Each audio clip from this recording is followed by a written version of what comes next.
Good morning, interweb. Let's world build.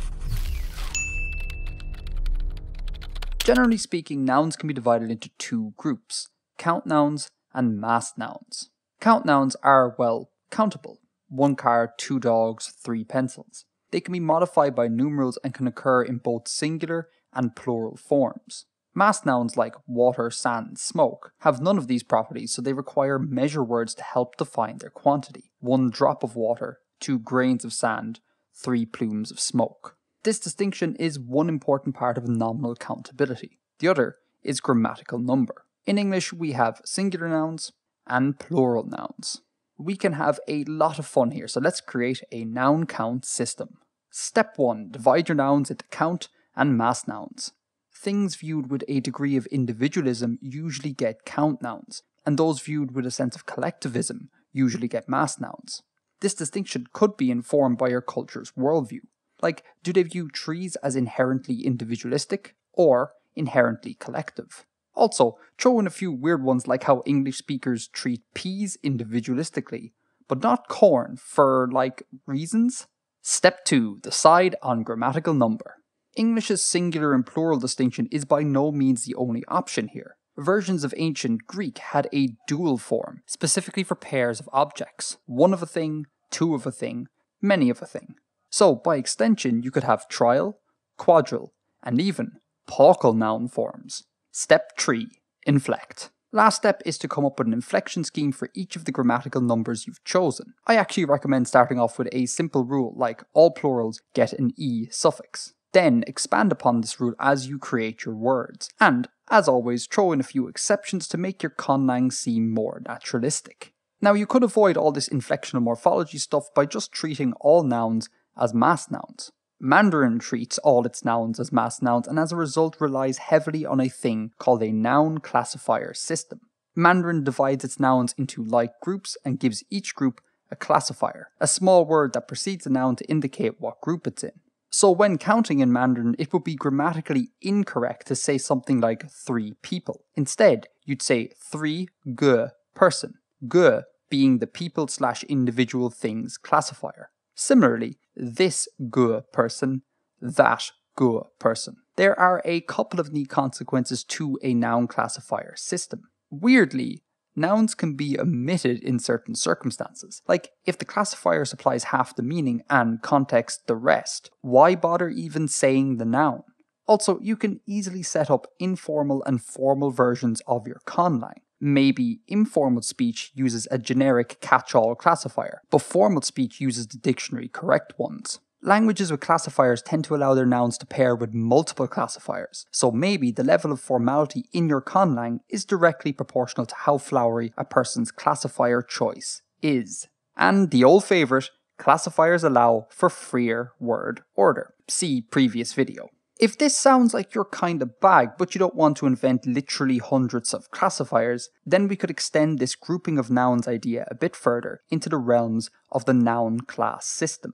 In a noun class system, like nouns are grouped together, but instead of using a classifier to indicate the group, the noun itself carries that information, either through some sort of inflectional morphology or just semantically. If the latter, there won't be any overt marking, and speakers will just have to learn what class each noun belongs to.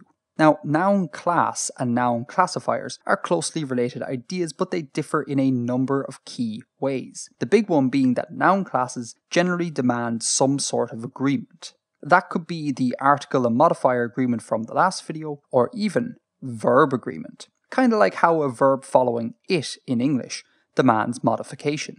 Bantu languages tend to be noun class-tastic, and Swahili is no different. It features 18 noun classes. Let's look at the first couple as a bit of a case study. Swahili noun classes come in pairs, singular and plural forms of each class. Noun classes 1 and 2 take the prefixes moi, wa, and w, depending on the word form, and tend to contain living, animate things. Mtu is a person, and watu means people.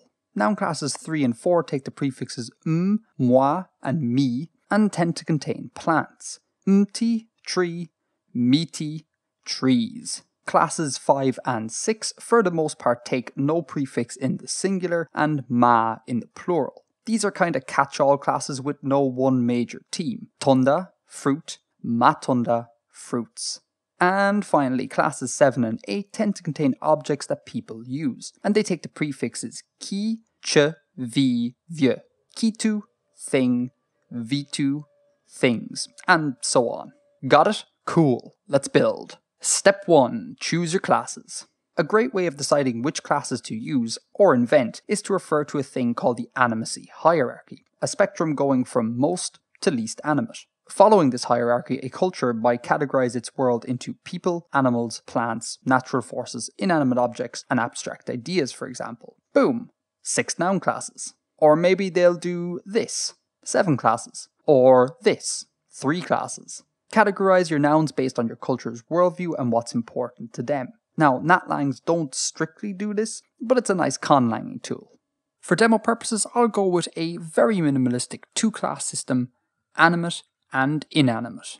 Step 2. Divide up your nouns. Start placing all your nouns into the correct buckets, but just like before, be sure to include a few anomalies, especially if those anomalies tell us something about your culture. Like maybe robot is an animate noun, whereas computer is inanimate. Or maybe Earth is inanimate, but the stars are animate. Step 3. More inflection. Same idea as before and in the last video. Classes on the side of the grid and grammatical number on top. Start inflecting until you get something that looks like this. I took inspiration from Swahili here and included both overt and non-overt markings. Next up, create an agreement scheme. Something like this, perhaps. I included a bit of everything here for demo purposes, but it's up to you as to what elements need to agree with your noun classes, and whether or not the same affix is used for everything. So, the large men sat next to a small brown box would become Denny, largy, manny, sati next to Anna, smallo, browno box. So, what are the advantages to noun class systems? Say it with me now.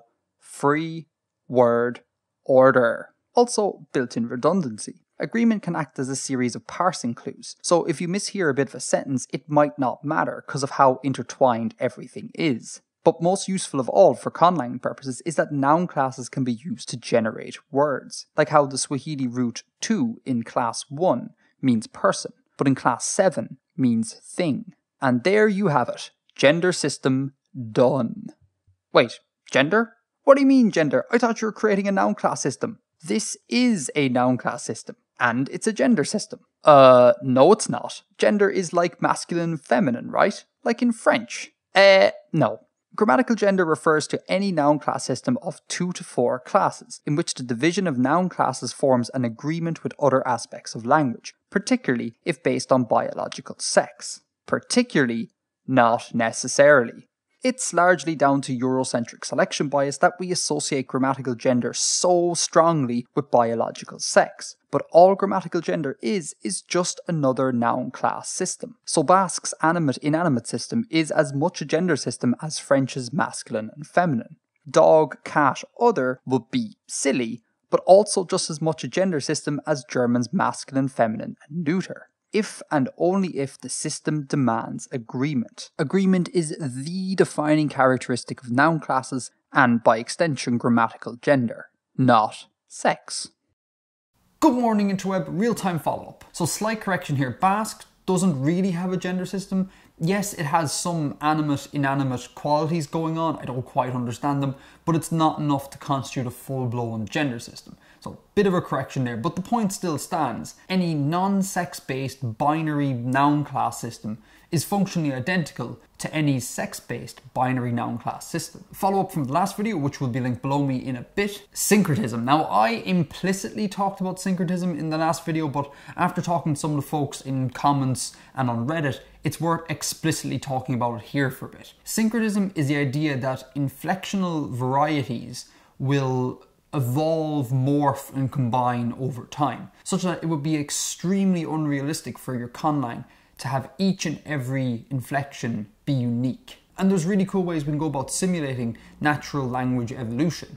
Like, let's say we have a proto-lang, like a draft 1 of your language. And let's say you have a couple of noun classes in this language, and let's say that 2 of the inflections are ka and ki. Now, as your language evolves, you might say, okay, over time, all final vowels get dropped.